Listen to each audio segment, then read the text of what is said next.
وعن جابر رضی اللہ تعالی عنہ قال کان رسول اللہ صلی اللہ علیہ وسلم اذا خطب احمرت عیناہ وعلا صوتہ واشتد غضبہ حتیٰ کأنہ منذر جیش یقول سبحکم ومساکم ویقول بعثت انا والساعة کہاتین ويقرن بين إصبعيه السبابة والوسطى ويقول أما بعد فإن خير الحديث كتاب الله وخير الهدي هدي محمد صلى الله عليه وسلم وشر الأمور محدثاتها وكل بدعة ضلالة ثم يقول أنا أولى بكل مؤمن من نفسي من ترك مالا فلأهله ومن ترك دينا أو ضياعا فإلي وعلي صدق النبی علیہ الصلوۃ والسلام۔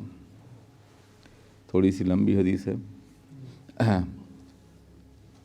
حضرت جابر بن عبداللہ رضی اللہ تعالیٰ عنہ بیان کرتے ہیں کہ بعض اوقات کبھی کبھی آقائے دو جہاں علیہ الصلوۃ والسلام جب خطبہ دیتے تھے تو ان کی آنکھیں سرخ ہو جاتی تھیں، آواز بلند ہو جاتی تھی اور جوش اور جذبہ زیادہ ہوتا تھا، یہاں تک یہ محسوس ہوتا جیسے آپ کسی لشکر کو ڈرا رہے ہوں، دھمکا رہے ہوں، دشمن کے لشکر کو جو صبح و شام حملہ کرتا ہے۔ ایک مرتبہ خطبے کے درمیان میں آپ نے فرمایا، میں اور قیامت دونوں ان دو انگلیوں کی طرح سے ایک دوسرے سے قریب ہیں، اور مراد یہ دونوں انگلیاں تھیں۔ آپ نے ارشاد فرمایا، بے شک سب سے بہترین بات اللہ کی کتاب ہے اور سب سے بہترین ہدایت اور سیرت محمد عربی کی سیرت ہے، خود اپنا نام آپ لے کر کے، اور سب سے برے کام کوئی نئی ایجاد شدہ بات ہے اور ہر بدعت گمراہی ہے۔ پھر آپ نے فرمایا کہ میں ہر مومن کے نزدیک اس کی جان سے بھی زیادہ قریب ہوں۔ جو مال چھوڑتا ہے وہ اس کے خاندان کا ہے، اور جو وہ قرض یا اہل و عیال کو چھوڑتا ہے وہ میری طرف آئیں، میں ان کی ذمہ داری لیتا ہوں، وہ میرے ذمے ہیں۔ چند باتیں واضح ہوئیں۔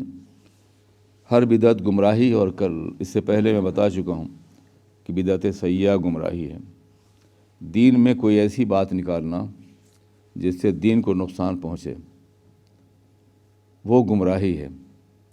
دین میں کسی ایسی بات کو پیدا کرنا جس سے دین کو فائدہ پہنچے، جیسے قرآن پاک کی تفسیریں ہیں، احادیث مبارکہ کا جمع کرنا، ان کی شرح ہے، وہ سارے علوم جو قرآن پاک کو سمجھنے میں مفید و معاون ثابت ہوتے ہیں، یا دین کی تبلیغ کے لیے ایسے راستے اختیار کرنا جس کی بنیاد پر لوگ دین سے قریب آئیں، یہ بدعت نہیں ہے۔ بدعت سے مراد وہ باتیں ہیں جس سے دین کے عقائد کو نقصان پہنچتا ہو۔ مثلا حضور خاتم النبیین ہیں، اب اگر کوئی کہے کہ وہ خاتم النبیین نہیں ہیں یا کوئی اور نبی آ سکتا ہے تو یہ بدعت ہے۔ اسی طریقے سے آخرت پہ یقین رکھنا لازمی ہے۔ اگر کوئی تعویل کرنا چاہے کہ نہیں آخرت پر اس طرح یقین کرنا ضروری نہیں جیسے کہ 1400 سال سے مسلمان کرتے آئے ہیں اور جو قرآن و حدیث کا مطالبہ ہے، تو یہ بدعت ہے۔ اس زمانے میں آقائے دو جہاں کے بعد، خاص طور عباسی اور اموی دور میں، بہت سے ایسے فتنے پیدا ہوئے تھے جو بدعت کا ارتکاب کرتے تھے۔ اس میں جبریہ تھے، قدریہ تھے، معتزلہ تھے، خوارج تھے، نواسب تھے۔ ان کی کچھ شکلیں آج بھی موجود ہیں، یہ سب بدعت ہیں۔ لیکن ایسا کام جس سے دین کو فائدہ، مدرسے قائم کرنا، اس طرح کی درسگاہیں پہلے نہیں تھیں، یا احادیث مبارکہ کی شرح لکھنا، قرآن پاک کی تفسیر لکھنا، یہ ساری باتیں نئی ضرور ہیں مگر یہ دین کو فائدہ پہنچانے والی ہیں۔ اس لیے ان کو بدعت حسنہ کہا گیا ہے، بدعت سیئہ نہیں ہے۔ یہاں جو کہا گیا ہر بدعت گمراہی ہے، اس سے مراد بدعت سیئہ ہے جس سے دین کو نقصان پہنچے یا دین میں کوئی ایسا اضافہ ہو جو محمود نہیں ہے، پسندیدہ نہیں ہے۔ اللہ تعالیٰ ہمیں آپ کو سب کو بدعتوں سے بچانے کی کوشش کرے اور بدعتیوں سے بھی۔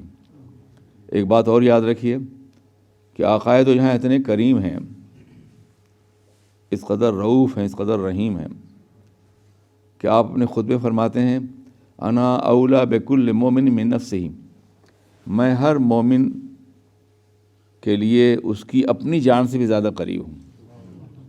اپنی جان سے زیادہ قریب کون ہوگا مگر آقا ہم سے قریب ہیں۔ اور اس قربت کے نتیجے میں فرماتے ہیں کہ اگر کوئی شخص اپنے اہل و عیال کے لیے مال چھوڑتا ہے تو اس کے بچوں کا ہے، وہ اس کی بیوی کا، اس کے اہل و عیال کا ہے، لیکن اگر کوئی مر جاتا ہے، کوئی قرض چھوڑتا ہے اور تو وہ میری طرف آئے، میں اسے ادا کروں گا۔ اس سے ایک بات ضرور معلوم ہوئی کہ حکومت اسلامیہ اگر قائم ہے یا اسلامی نظام قائم ہے اور اگر کوئی مومن مقروض مر جاتا ہے اور ادائیگی کی صلاحیت نہیں تھی اس کے اندر، تو حکومت کی ذمہ داری کہ وہ قرض ادا کر دے۔ آقا اپنے دور کے سب سے بڑے حاکم تھے اور ہر دور کے حاکم ہیں وہ۔ پہلے وہ حاکم تھے بذات خود، اور ان کی شریعت حاکم ہے۔ تو اس اعتبار سے یہی وجہ ہے کہ زکوٰۃ میں قرض کی ادائیگی کا بھی حق رکھا گیا ہے۔ اگر کوئی شخص مقروض ہے اور اپنا قرض ادا نہیں کر سکتا ہے تو زکوٰۃ اس کو دی جا سکتی ہے تاکہ اس کا قرض ادا ہو جائے۔ قرض کا جان بوجھ کے ادا نہ کرنا بہت بڑا گناہ ہے، اتنا بڑا گناہ ہے کہ وہ سرکار کی مغفرت سے محروم ہو جاتا ہے اور دعا سے محروم ہو جاتا ہے۔ ایک شخص کے انتقال کر گئے، آپ نے فرمایا اس کا جنازہ پڑھ لو تم لوگ جا کے۔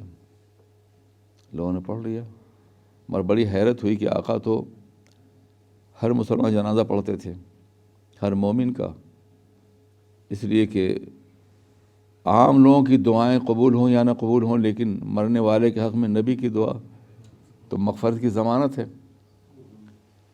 تو ایسا کیوں ہوا کہ حضور نے ان کا جنازہ نہیں پڑھا؟ تو ڈرتے ڈرتے پوچھا، ہر بات نہیں پوچھتے تھے وہ، بلکہ منتظر رہتے تھے کہ آقا خود ہی فرما دیں۔ سوال کو بے ادبی سمجھتے تھے وہ، لیکن جہاں دین کو کوئی نقصان پہنچ رہا ہو تو وہاں سوال کرتے تھے۔ قرآن پاک میں آیا کہ تم اپنے نبی سے اس طرح سوال مت کرو جیسے کہ یہود جناب موسیٰ سے کیا کرتے، پریشان کرتے تم کو، بلکہ منتظر رہو کہ خود آقا تمہارے ذہن میں پیدا ہونے والے سوال کا جواب دے دیں۔ اور 90% ایسا ہی ہوتا تھا۔ تو یہاں بڑا قلق تھا صحابہ کرام کو کہ ایک شخص بیچارہ بغیر نبی کی دعا کے بغیر دنیا سے چلا گیا۔ کہا یا رسول اللہ آپ نے جنازہ نہیں پڑھا۔ وہ ایک دوسرے کے ہمدرد ہوتے تھے، ایک دوسرے کی آخرت کا خیال سبھی رکھتے تھے، کسی کی آخرت تباہ نہ ہونے پائے۔ کہا ہاں اس کے اوپر ایک قرض تھا اور اس نے ادا نہیں کیا، ادا کر سکتا تھا مگر ادا نہیں کیا، ادا کیے بغیر مر گیا۔ اب ذرا سوچئے کہ موت کا وقت مقرر نہیں، کسی وقت آ سکتی ہے، اس لیے قرض کی ادائیگی کا جیسے ہی موقع ملے فوراً ادا کر دینا چاہیے تاکہ بغیر ادائیگی قرض کے کوئی مرنے نہ پائے۔